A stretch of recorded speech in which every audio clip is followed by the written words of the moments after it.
Bring in Joe Concha on this. I think the story has been blown wide open here. There is proof here.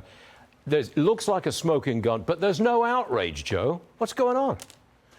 That's the thing, Stu. When we saw during the Trump years so many bombshells that were based on unnamed sources, anonymous sources, people close to the president.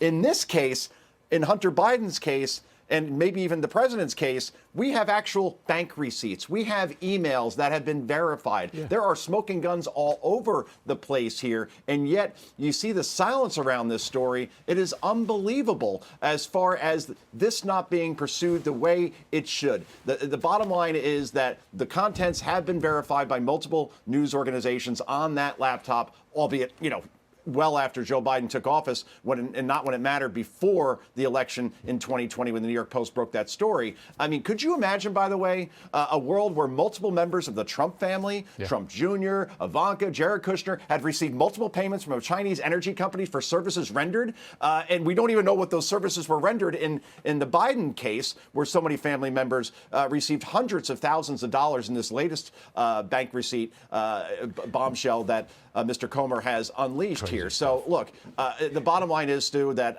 until we see a media actually take interest in this, maybe the Bidens can get away with this, because that's ultimately where the court of public opinion will be swayed. I need to get this in. Former White House Press Secretary Jen Psaki debuted her new show on MSNBC over the weekend, and she said, "You got to wave the woke flag." Joe, do you think that's a reliable and an intelligent political move? Wave the woke flag for Democrats?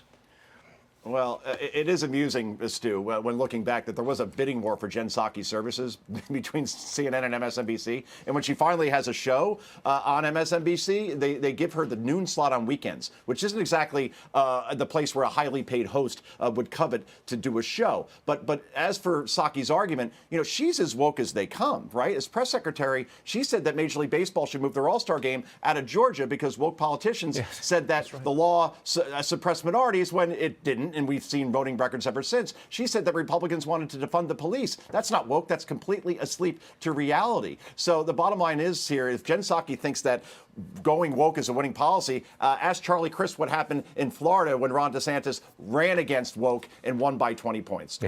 Yeah, won by 19 points and change, actually. 19. Hey, Joe Concha, thanks very much. See you again soon. Good luck.